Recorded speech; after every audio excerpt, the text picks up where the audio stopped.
खबर आ रही है कानपुर देहात से। कोहरे के चलते 4 वाहनों की टक्कर हो गई। कोहरे की वजह से हाईवे पर विजिबिलिटी बहुत कम है। स्लीपर कोच, बस, ट्रक और डंपर सहित 4 वाहन टकरा गए। पुलिस ने बस में फंसे लोगों को बाहर निकाला। काफी देर तक हाईवे पर जाम लगा रहा। एनएचएआई ने वाहनों को हटाकर यातायात शुरू कराया। हादसे में कुछ लोगों को मामूली चोट आई है। कानपुर इटावा नेशनल हाईवे पर का ये मामला बताया जा रहा है। विवेक त्रिवेदी हमारे साथ जुड़ चुके हैं पूरी जानकारी के साथ। विवेक, कोहरे का कहर अब देखने को भी मिल रहा है उत्तर प्रदेश के अंदर, और यही वजह है कि अब 4 वाहन आपस में एक साथ टकरा गए।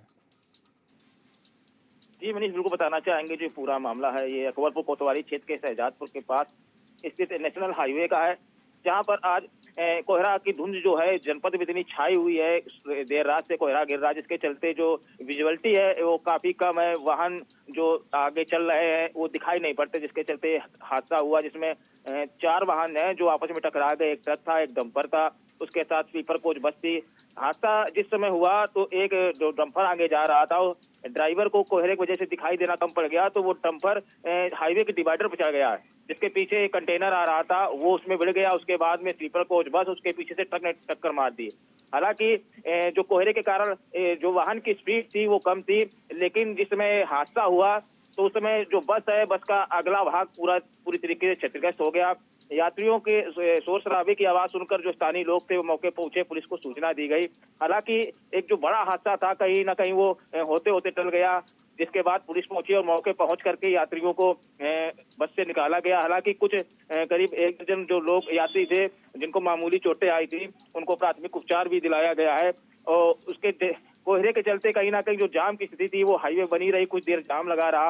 हालांकि एनएचएआई की टीम पहुंची थी मौके पर, उन्होंने वहां पर मौके पहुंच करके क्षतिग्रस्त वाहनों को हाईवे के पास खड़ा करवाया और उसके बाद में यातायात चालू हो पाया। जी मनीष।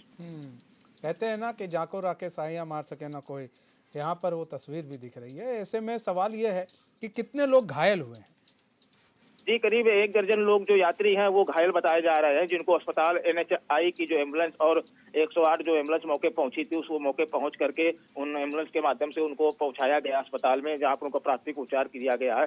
उसके बाद जो दूसरी बस आई थी, प्राइवेट जो बस थी, उससे उन यात्रियों को फिर सुरक्षित भेजा गया है। जी अच्छा विवेक, एक चीज और जानना चाहेंगे। देखिए कि जब भी ठंड बढ़ती है और कोहरे का समय आ जाता है, विजिबिलिटी कम हो जाती है नेशनल हाईवे पर, ऐसे में जो सरकार है, सरकारी तंत्र क्या करता है? क्योंकि इस तरह के हादसे ये एक नहीं है कि पहला हादसा है, ये हर साल ये हादसे होते हैं। और आज 4 वाहन है, कई 5 वाहन, कभी 7 वाहन आपस में टकरा जाते हैं। ऐसे में जो शासन प्रशासन है, इसको लेकर कितना सचेत रहता है कि भाई कोहरा पड़ने वाला है, किसी तरह से हाईवे पर टक्कर ना हो, हादसा ना हो, उसको लेकर क्या सरकार कर रही है, क्या कदम उठाए जा रहे हैं?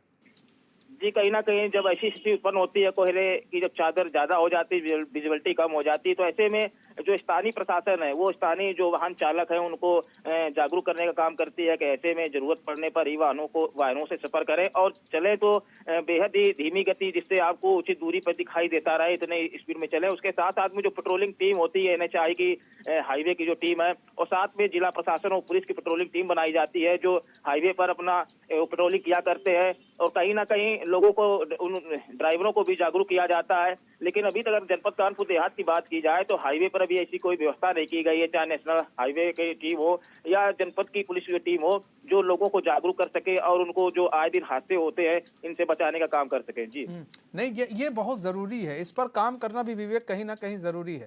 देखिए अक्सर एक्सीडेंट होते हैं। ये तो चलिए गनीमत रहा कि सिर्फ कुछ लोगों को चोटें आई हैं, वरना कई लोगों की मौत हो जाती है। कभी कभार जो है चीज़ें पलट गई, ट्रक पलट गई, गाड़ी पलट गई, ऐसे भी हादसे हो जाते हैं। बचाने के चक्कर में लोग एकदम से सामने आ जाते हैं, जो आवारा पशु हैं वो सामने आ जाते हैं। तो इन सब चीज़ों को लेकर भी तो प्रशासन को कुछ करना चाहिए कि ऐसा कुछ करें ताकि इस तरह की चीज़ें ना हो। हर 1 किलोमीटर पर कुछ ऐसी व्यवस्था की जाए जिससे लोगों को कोई दिक्कत परेशानी ना हो। जी, जी, बिल्कुल बनी से अगर हाईवे की बात करें तो हाईवे में यहाँ पर एक टोल प्लाजा भी बना हुआ है, थोड़ी कुछ ही दूरी पर टोल प्लाजा भी स्थित है और बताया जाता है ये टोल प्लाजा जो 12 टोल प्लाजा है, ये सबसे महंगा टोल प्लाजा है। बहुत ही महंगे यहाँ पर टोल वाहनों के कटते हैं आने जाने के लिए। लेकिन जिस हिसाब से हाईवे उनसे वसूली करता है वाहन स्वामियों से, वाहन चालकों से, उस हिसाब से कोई व्यवस्था नहीं की गई है, जिसके चलते आए दिन ये हादसे होते हैं और लोगों की जान भी चली जाती है। तो ऐसे में चाहिए लोगों की कि जगह-जगह पर कुछ ऐसे पॉइंट बनाए जाएँ जहाँ ज्यादातर एक्सीडेंट होते हैं और लोगों को जागरूक करने के लिए एक टीम तैयार रहे और पेट्रोलिंग बराबर करते रहे।